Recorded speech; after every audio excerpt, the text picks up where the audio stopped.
Hello everyone, welcome back to movie munchings. IC-814 the Kandahar hijack web series చూసా. నెట్ఫ్లిక్స్లో stream అవుతుంది. చాలా బాగుంది. అనుక్షణం ఉత్కంఠంతో రేపేలా ఉంది. టోటల్ 6 ఎపిసోడ్స్, ఒక్కొక్కటి 40 మినిట్స్ లెంత్లో ఉంటుంది. బింగ్ వాచ్ చేసేసా. ఇదొక రియల్ లైఫ్ స్టోరీని ఆధారంగా తీసుకొని తీసిన సిరీస్. 1999లో IC-814 అనే ఇండియన్ ఎయిర్లైన్స్ ఫ్లైట్ ఒకటి హైజాక్ అవుతుంది. నేపాల్ టు ఢిల్లీ వెళ్లాల్సిన ఫ్లైట్ మంది తీవ్రవాదులు ఫ్లైట్ని హైజాక్ చేసి అరెస్ట్ కాబడిన 36 మంది టెర్రరిస్టులను రిలీజ్ చేయమని డిమాండ్ చేస్తారు. వీళ్ళకి సపోర్ట్గా Pakistan and Arab country Talibans కూడా ఉన్నారు. ఫ్లైట్లో మొత్తం 176 మంది ఉన్నారు. 17 కేజీల RDX కూడా ఉంది. అందరూ కూడా దాదాపు 8 రోజుల పాటు వాళ్ళ ప్రాణాల్ని అరచేతిలో పెట్టుకొని బ్రతికారు.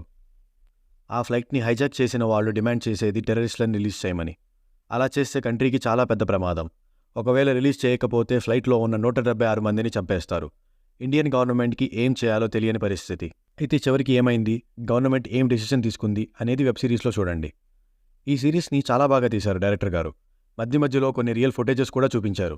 ఎక్కడ డీవియేషన్ లేకుండా starting to the point deal చేశారు. మంచి స్క్రీన్ ప్లేతో అందరికీ అర్థమయ్యే విధంగా తీశారు.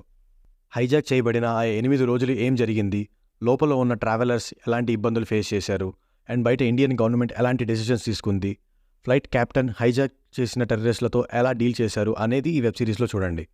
టైం ఉంటే మాత్రం తప్పకుండా వెబ్ సిరీస్ని చూడండి. ఒకవేళ చూసి ఉంటే ఎలా ఉందో కామెంట్స్లో షేర్ చేయండి.